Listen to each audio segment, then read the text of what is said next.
First question, guys. 19 debates and 11 states later, who's the Republican who will beat Obama? Michael. The Republican who will beat Obama is the Republican.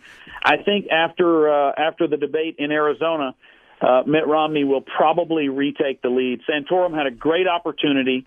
It was queued up for him. A lot of people that had not supported him before saw the polls, saw he could win, he could beat Romney, and he proceeded to step in and do horribly. Newt Gingrich was the winner of the debate, but his campaign is in shambles.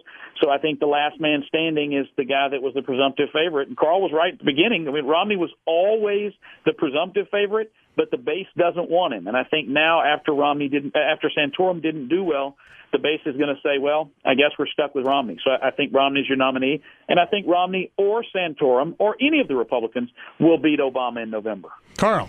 Well, I don't think any Republican. I think the election will be very close, but I don't think the Republicans are going to beat this president. Let me digress and say I agree completely with Michael about the debate last night. I mean, Rick Santorum had a perfect opportunity when Mitt Romney was telling him, you supported the pro-choice Arlen Specter over Pat Toomey in 2004. I would have looked at Mitt Romney and said, in 2004, you were a pro-choice Republican, for God's sake. Look, if Romney's got the nomination, the only question I have is how much he's going to be beat up between now and when he gets to the coronation in Tampa, and where those Ron Paul voters go, because any attrition is going to be lethal in a close election. But I'll tell you, if these Republicans continue to treat women's health issues as an attack on religious liberty, they are pushing independence and independent women so far away, they're not even going to get close. Next question, and Carl, will keep it with you. Iran is building nukes. Syria is bombing its citizens. Should the U.S. get involved militarily in Iran and Syria? Well, in Syria, I hope that we can put together a United Nations coalition, and Russia and China did veto the UN Security Council resolution on February 5th. Wish they hadn't, but remember, the United States has vetoed a lot of resolutions that have to do with Israel violating Palestinian rights, so we're not clean there either. I will not like to see unilateral intervention in Syria. I'd like to see a concerted effort led by the Arab League. On Iran, this drumbeat to war over Iran is nonsense. And I'll tell you something, what Tucker Carlson said on Fox News, he wants to see the annihilation of Iran. That's 80 million people. It's the same drumbeat to war we heard with Iraq in 2003. It is bad rhetoric, and it is reckless rhetoric, and it doesn't help the situation. Michael.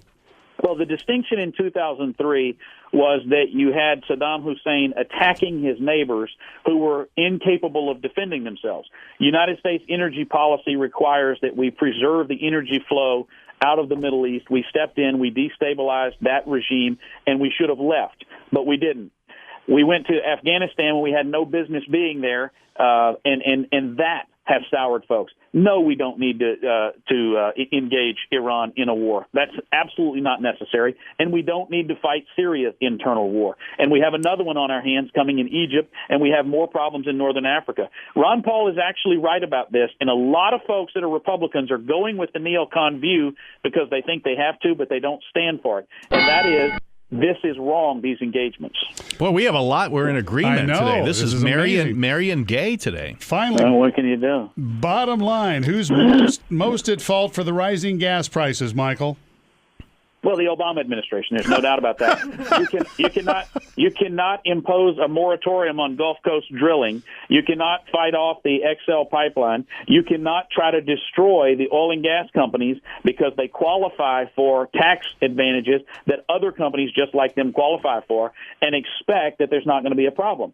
I mean, it's very simple, supply and demand. And when you have tried to destroy the American energy industry and push us over to Solyndra and the Chevy Volt, both of which are failures, the natural result is gas prices will rise. They'll be over $4 a gallon come Election Day, and that alone will be enough to defeat Barack Obama. Carl. That is absolutely 100% wrong. You don't know your economics there at all. If we have $5 a gallon oil, gas at the pump, it has absolutely nothing to do with Keystone XL or any moratorium on deep water drilling. And remember, for the first time in 13 years under this president, we have less than 50% of our reserves reserves from domestic oil and natural gas production.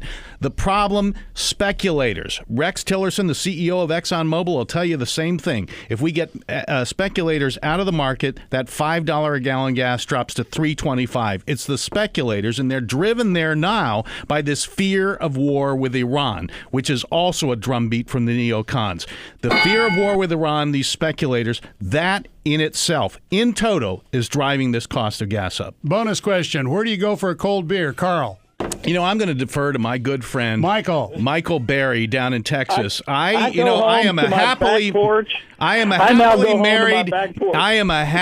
married gay man. When I come out of my house, I put my car in forward, not reverse, and I stay out of the news because I'm a happily married man. I wish I could only make it official when we have gay marriage in this state. And Michael, you can give me some tips. I have to say, I refuse to bash gays in order to prove that I'm not one. Mm-hmm. And I think it's unfortunate that gays feel the need to make people bash gays to prove they're not one, and that's bad for gays. I don't care if somebody's gay or straight. I can go into a hair salon, a cold beer ice house, or anywhere else. My sexuality is I'm comfortable with my sexuality. I don't need to bash gays to prove I'm not one. Then how come you come on these debates and say stuff like, Sam Adams, what's that? Thanks, guys. Thanks, Michael.